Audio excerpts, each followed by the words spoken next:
Менің YouTube каналымдағы көрермендер, баршаңызға қайырлы күн. Жүректен шыққан, көңілге қонымды тақырыптарымды қозғауға дайынмын. Ал сіздер тыңдауға дайын болсаңыздар, әдеттегідей қолдарыңызға өздеріңіздің қойын дәптерлеріңіз бен қаламсаптарыңызды алып, мен айтатын кеңестерді жазуға тырысыңыздар. Өйткені дәл қазір қозғайтын тақырып сіздің өміріңізге 99% қатысы бар екеніне күмәнім жоқ. Бүгінгі тақырып проблемамды қалай шешемін. Проблема біздің өмірімізде жиі кездесетін, өміріміздің белгілі бір бөлшегіне айналған, үнемі біз соқтығысып тұратын, үнемі жағдайымызға қарай әртүрлі тараптан бізге кейде соққы, кейде қуаныш, кейде тәжірибе болып тиетін үлкен бір жағдайлар. Ал біз проблеманы көп жағдайда бастапқыда қабылдай алмай, қиналып, жүрегімізге қатты жақын қабылдап, денсаулығымызды құртып, және неге менің өмірімде осындай сынақтар кездесе береді деп сұрақтың астына қалып жататын кездеріміз бар. Ал бірақ білесіз бе, проблеманың өте көп пайдасы бар, және проблема арқылы біз өмірді одан сайын қызықты әрі есте қаларлықтай етіп өткізеді екенбіз. Өйткені енді өзіңізде бір сәт елестетіңізші, өміріңізде ешқандай проблема болмаса, бәрі керемет болса, әрине ол жақсы. Бірақ кейде адамның өсуі үшін де өніп, білім ізденіп, айналадағы адамдармен қарым-қатынасын жақсы бағытқа қарай бұрмалап, өзін де өсіру үшін, белгілі бір жетістікке жету үшін артынан итермелеп отыратын проблема қажет ақ. Ал біз енді көп жағдайда оның тек қана минус тұсын көреміз. Өйткені біздің фокус үнемі минуста жүреді. Біз тек қана бір адамды көріп қалсақ, оның жаман қасиетін көруіміз мүмкін. Бір жұмысты көрсек, оның жаман тұсын көруіміз мүмкін. Проблеманы көрсек, тек қана жамандығына ғана қатты налып, өз-өзімізді бірден тастап жібереміз. Ал білесіздер ме, егер де біздің өміріміздегі сол проблемаларға біз плюс тараптан қарайтын болсақ, ол бізге шын мәнінде өзінің артықшылықтарын сыйлайтын болады. Өйткені өмірде бәрі тәжірибе. Өмірде бізбен соқтығысып кездесіп жатқан проблемалар бізді шын мәнінде өсіреді. Проблемасы бар адам үлкен тәжірибеге ие болады. Мен ешқашан мысалы проблемаларға қатты налып қайғырған емеспін. Аллаға сансыз шүкір. Өйткені біріншіден мен проблеманы психологиялық тараптан дұрыс қабылдай аламын. Екіншіден оны тек шешудің жолын іздеп бастаймын. Ал проблеманы шеше жүріп, менің білім деңгейімнің қай бағытқа қарай өзгергенін, адамдармен қарым-қатынасымның үлкен деңгейге көтерілгенін, таныстарымның көбейіп бастағанын байқаймын. Демек, артынша проблема шешілгеннен кейін ойланам. Егер осы проблема болмаса, менің өмірімде де осындай бір баспалдаққа көтерілу болмас еді ғой деп. Сіз де дәл солай қабылдау керексіз. Яғни, проблемамды қалай шешемін деген тақырыпқа мен сізге 3 түрлі кеңес айтқым келіп тұр. Ең бірінші, болған проблеманы қабылдап үйрену керек. Ауа райына қарайсыз, жауын жауып тұрса, жауынға лайықты сіз киінесіз. Қолыңызға қолшатырды ұстайсыз, сөйтіп шығып жұмысыңызды бітіріп келесіз. Үйде жылап жатып алмайсыз ғой. Тура сол сияқты ауа райын қандай деңгейде өзгерте алмайтыныңызды түсінсеңіз, сіз де болып қойған проблеманы өзгерте алмайсыз. Оны тек шеше алатыныңызды түсіну керексіз. Яғни, қалай істейміз? Өміріңізде бір кедергі тап болды делік. Ол бәлкім ақша мәселесі, мүмкін денсаулық, мүмкін адамдармен қарым-қатынас, әйеліңізбен, күйеуіңізбен ұрсып жатырсыз, бала тәрбиесі дұрыс емес, үнемі бір өміріңізде конфликт пайда болып кетті деп қарайық. Дәл сол проблемаларды сіз қабылдап үйрену керексіз. Яғни, менің өміріме осы проблема келді ма? Жақсы, мен сені шешумен айналсам. Өйткені сен мен үшін үлкен тәжірибесің. Яғни, біз қалай көзқарас танытамыз, бізге ол солай енеді. Яғни, бізге ол солай келеді. Сондықтан, бірінші проблеманы шешудің жолы ол қабылдау. Ауа райын қалай қабылдайсыз? Проблеманы дәл солай қабылдайсыз. Қабылдағаннан кейін тек шешудің жолдарын іздестіресіз.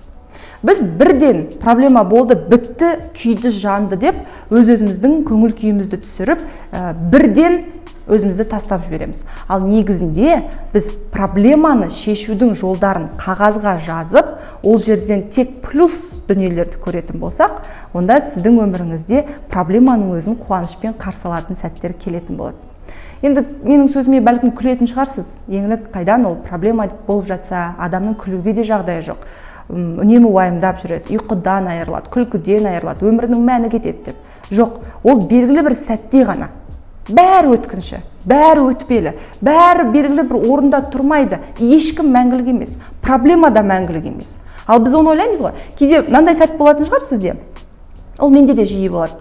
Өткен күндерге қараймын да, мен үшін қатты проблема болған нәрсенің бүгінгі күні маңызы жоқ. Тіпті титтей маңызы жоқ та. Ойлаңызшы, кеше сенің өміріңде болып жатқан қатты үлкен деңгейдегі проблеманың бүгін сіздің өміріңізде ешбір құны жоқ. Демек, сіз сол уақытта босқа уақытыңызды жоғалттыңыз, жыладыңыз, денсаулығыңызды құрттыңыз, ақшаңызды кетірдіңіз да, былайша айтқанда. Ал қазір оның ешбір салмағы жоқ. Демек, дәл қазіргі проблемаңызда бір аптадан кейін, бір айдан кейін ешбір сезілмей жойылып кететіндігіне күмәніңіз болмасын. Ол уақытша. Өйткені біз уақытша деп қабылдаған кезде ғана бойымызда бір сергектік пайда болады. Жарайды, шешемін ғой, реттеймін ғой деген бір көңілде тыныштық пайда болады. Егер қатты күйбелең тіршіліктің торабында жүріп, өзіңізді үнемі жоғалтып алып, проблеманың артынан еріп кете беретін болсаңыз, сіз өспейсіз, ешқандай тәжірибе жинамайсыз, өзіңіз тек стресске бейім, күйзелістің шырмауынан шыға алмайтын адамның қатарына қосып қоятын болсаңыз, егер өзіңізді, онда ол проблеманың сізге ешбір пайдасы болмайды. Біз әр нәрседен пайданы көру керекпіз. Әр нәрседен біз өзімізге маңызды инсайт алу керекпіз. Өзіміздің өмірімізді өзгертетін бір кішігірім қағидаларды өзімізге үйрете білу керекпіз. Сол кезде проблеманың өзі сізге бір емтихан сияқты өміріңізді өзгерткен бір сәттер есебінде жадыңызда сақталатын болады. Демек, проблеманы шешудің ең бірінші жолы оны қабылдау.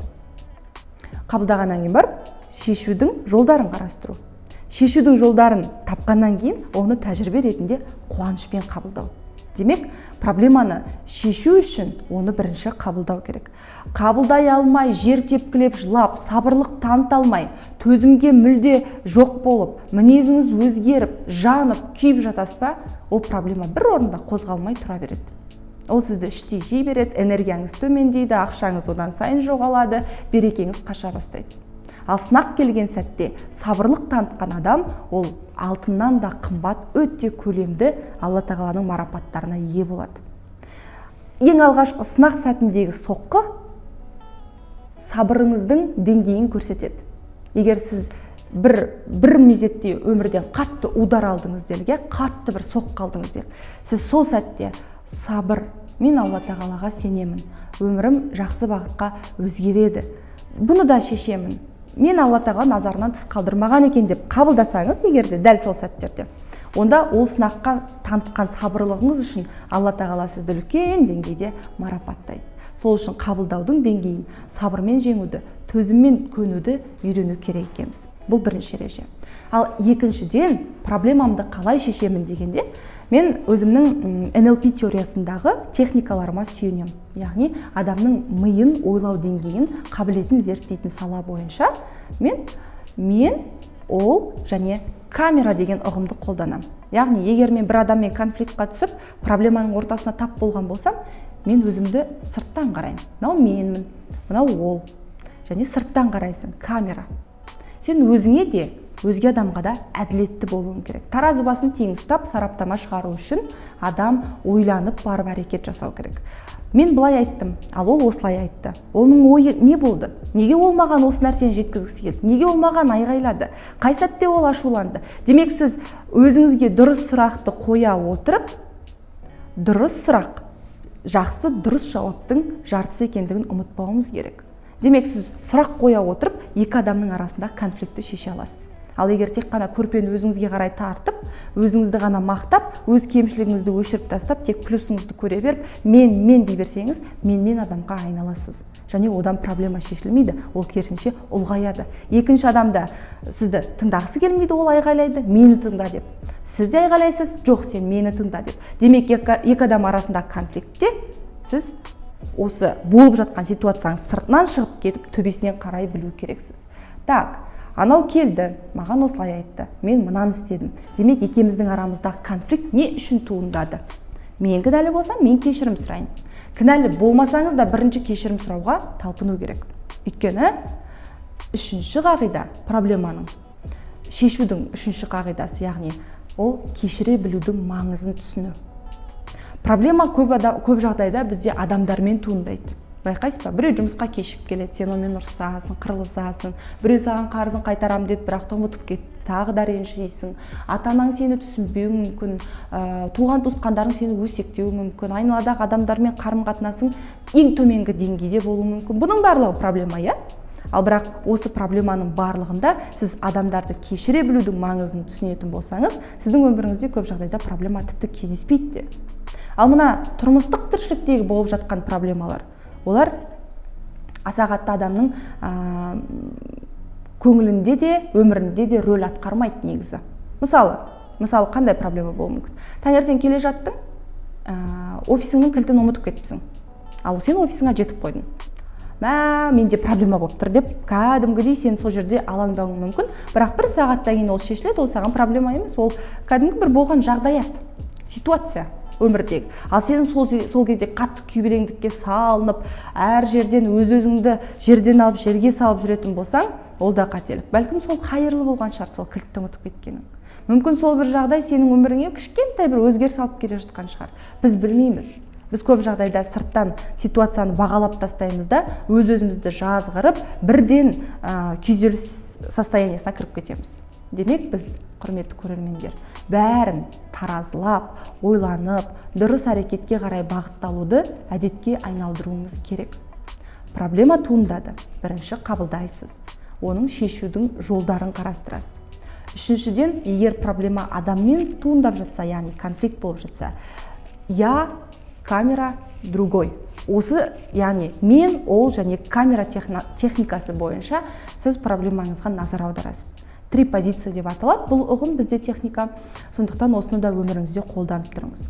Одан кейін барып кешірудің маңызын түсінген адамда өзіңді кешіре білу. Проблема болып қалды. Сен өзіңді ақтайсың, өз-өзіңді кешіресің. Бір адамдар болады да, былай, мен өз-өзімді кешіре алмаймын дейді. Сол сәт үшін мен өз-өзімді жазғырамын, үнемі өкінемін, көңілім көншімейді. Мен өзімді жақсы деңгейде бағалайын десем, сол проблеманы есіме алған кезде өзімді қатты кінәлі сезінемін. Яғни, қараңызшы, кінәлі сезінген сайын сіздің өміріңізде самооценкамен проблема, өзіңізді бағалай алмайсыз, өзге адам алдында үнемі сүмірейіп кінәлі болып жүресіз, жүзіңіздегі нұр кете бастайды. Басқа айналадағы адамдар стрелканы бұрып, сізді кінәлай беретін әдет тауып алады. Өйткені сіз өзіңізді кінәлауға бейімсіз ғой.